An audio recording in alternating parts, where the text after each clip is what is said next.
Welcome back to American Agenda. The Pennsylvania School Boards Association has voted to leave the National School Boards Association.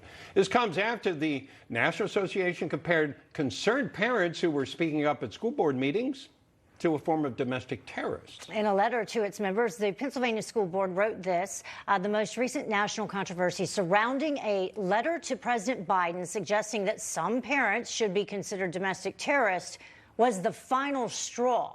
This misguided approach has made our work and that of many school boards more difficult. The letter they're referring to, of course, ultimately led to a current investigation by the DOJ. And joining us now to discuss is co-chair of Moms for Liberty, Quisha King. Quisha, thank you very much for joining us. It's great to have you with us.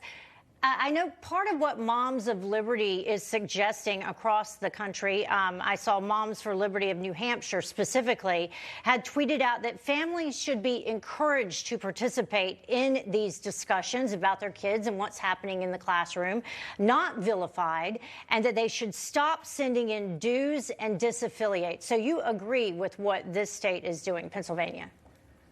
I absolutely do. I think probably said it from the beginning that this was going to backfire on the Biden administration and the FBI and the NSBA. And I think we're going to see more of this. You can't coerce parents out of doing what is their rightful duty to speak up and be an advocate for their children. So I think we're going to see more of this. Anytime you try to tell a parent that they can't rightfully so stand up for their child, you're going to get pushback. Yeah, so let's talk about what's happened over the years, because typically parents don't get involved, and I assume that's because along the way there have been some issues here and there that they've taken certain books out of circulation for schools. In other words, they're listening to parents, they're listening to the feedback. Did something happen along the way that you feel that the boards stopped listening to you and other parents? I do, and I kind of think the fault can go on, both sides. I think parents, busy working and busy kind of thinking that, these are our institutions. We know that anytime we have a problem with these institutions, we have a right to redress those issues because we're Americans, and that's listed in our Bill of Rights. And I think we kind of got comfortable with that and not really pressing in and knowing exactly what was going on, because we felt like, well, if any time that there was, we would be heard. So when we weren't heard, where there were serious issues and still are serious issues going on in these institutions, I think that's why you're starting to see all the craziness, because we were expecting to be heard, and to not let us have that opportunity for our own children was quite certainly a shock to parents all over the country. And that's why we see what's happening. So, and I think we have to continue to pay attention to what school boards are doing, whether we are exiting the schools or not. We still have to maintain a quality public school system. At the same time, we need to make sure our children right now are getting the education that they need. Yeah, let's talk about your T-shirt. You're wearing #MassExodus. So you've been very vocal about this issue. People have heard what you had to say. Let's listen to this to refresh people's memory. They want to silence us and shut us down. I really think at this point, the only thing to do is have a mass exodus from the public school system. That's it. So do you still think that that is the answer, Quisha?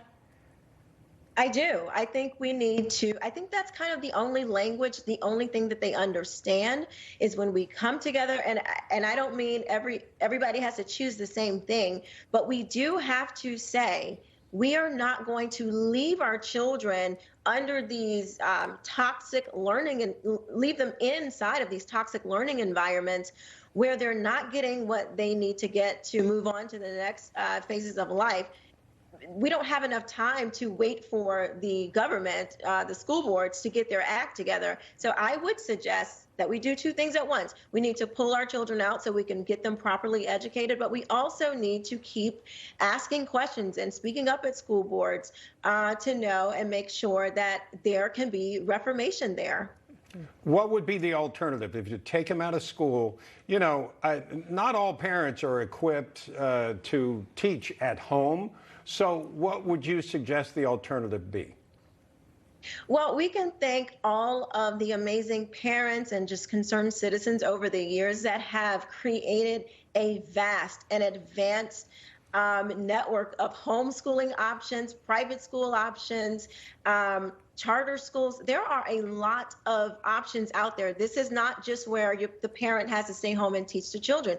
There are many things out there now. The homeschooling system has really advanced. I actually created a web page for parents to get started of learning about a lot of these things.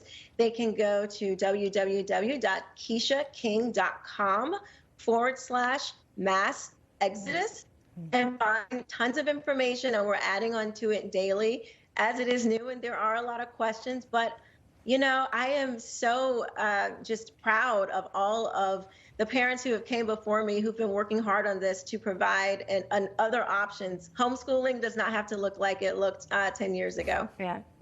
All right. Quisha King, thank you so much for joining us. I like what you said here with Moms for Liberty. We said, when we partnered with you to teach our children division, we meant math. I like that. Good line. All right. Thank you.